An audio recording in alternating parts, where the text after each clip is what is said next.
Perkenalkan, nama saya Isro Krisma Timbuleng dengan NIM 20334 dari Prodi Pendidikan Ekonomi, dan pada kesempatan ini saya akan mempersembahkan video saya mengenai Sales and Operation Planning Supply and Demand in Supply Chain.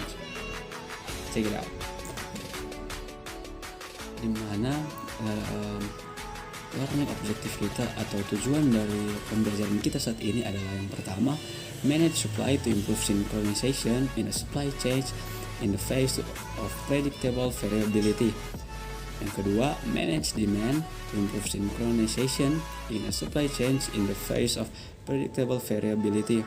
And the third one is use sales and operation planning to maximize profitability when faced with predictable variability in supply chain.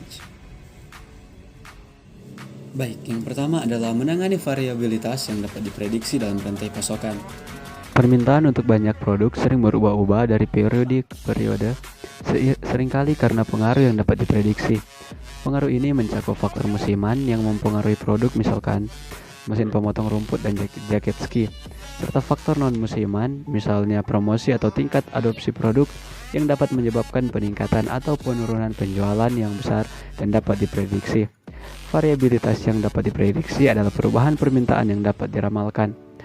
Produk yang mengalami jenis perubahan permintaan ini menciptakan banyak masalah dalam rantai pasokan, mulai dari tingkat kehabisan persediaan yang tinggi selama periode permintaan puncak, hingga tingkat kelebihan persediaan yang tinggi selama periode permintaan rendah. Masalah-masalah ini meningkatkan biaya dan menurunkan daya tanggap rantai pasokan.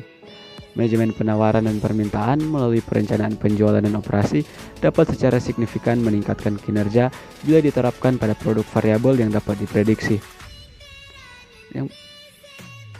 Tujuan dari perencanaan penjualan dan operasi adalah untuk secara tepat menggabungkan dua opsi luas untuk menangani variabilitas yang dapat diprediksi, yaitu yang pertama, mengelola pasokan menggunakan kapasitas, inventaris, subkontrak, dan backlog, dan yang kemudian mengelola permintaan menggunakan diskon dan promosi jangka pendek. Penggunaan alat ini memungkinkan rantai pasokan untuk meningkatkan profitabilitas karena penawaran dan permintaan dicocokkan dengan cara yang lebih terkoordinasi. Rantai pasokan dapat mempengaruhi permintaan dengan menggunakan harga dan bentuk promosi lainnya.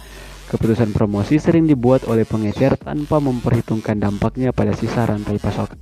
Penjualan biasanya mengelola permintaan, sementara operasi mengelola pasokan. Mitra rantai pasokan harus bekerja sama di seluruh perusahaan untuk mengkoordinasikan keputusan dan dapat memaksimalkan profitabilitas. Baik, yang kedua adalah mengelola persediaan. Sebuah perusahaan dapat memvariasikan penawaran produk dengan mengendalikan kombinasi dari dua faktor berikut, yaitu kapasitas produksi dan inventaris. Tujuannya adalah untuk memaksimalkan laba, yang adalah perbedaan antara pendapatan yang dihasilkan dari penjualan dan total biaya yang terkait dengan bahan, kapasitas, dan persediaan. Secara umum, perusahaan menggunakan kombinasi berbagai kapasitas dan persediaan untuk mengelola pasokan. Di bagian berikut, saya mencantumkan beberapa pendekatan khusus untuk mengelola kapasitas dan inventaris dengan tujuan memaksimalkan keuntungan.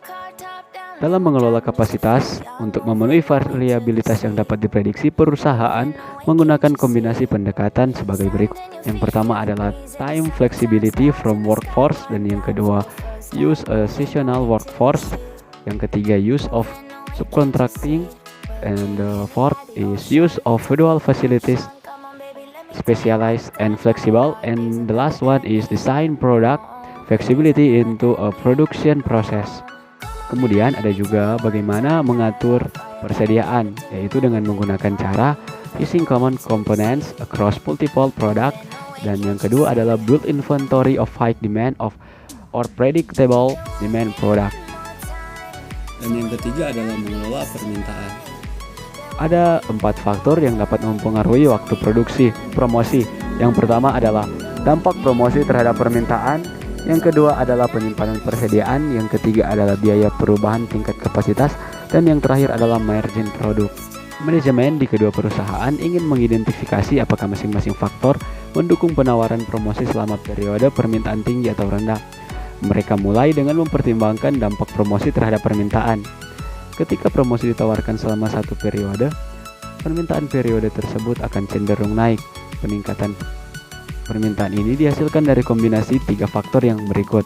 Yang pertama adalah pertumbuhan pasar, yang kedua adalah mencuri pangsa, dan yang ketiga adalah pembelian ke depan. Kemudian yang keempat adalah melaksanakan perencanaan S&OP atau Sales and Operation. Pembahasan yang di atas, berikut ini adalah bagaimana cara melaksanakan perencanaan penjualan dan operasi yang tepat. Yang pertama adalah mengkoordinasikan perencanaan di seluruh perusahaan dalam rantai pasokan. Yang kedua adalah mempertimbangkan variabilitas yang dapat diprediksi saat membuat keputusan strategis.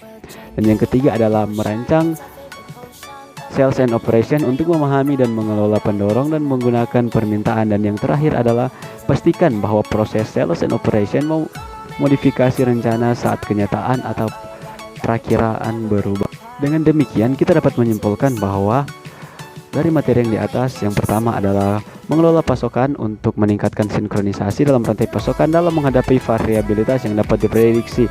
Yang kedua adalah mengelola permintaan untuk meningkatkan sinkronisasi dalam rantai pasokan dalam menghadapi variabilitas yang dapat diprediksi. Dan yang terakhir adalah gunakanlah perencanaan penjualan dan operasi untuk memaksimalkan profitabilitas ketika dihadapkan dengan variabilitas yang dapat diprediksi dalam rantai pasokan.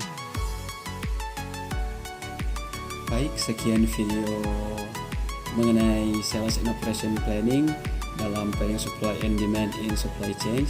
Semoga video yang saya buat ini dapat menjadi bahan pelajaran bagi kita untuk mengetahui lagi mengenai permintaan dan penawaran dalam rantai pasokan. Apabila ada salah kata dan kekurangan, mohon maklum.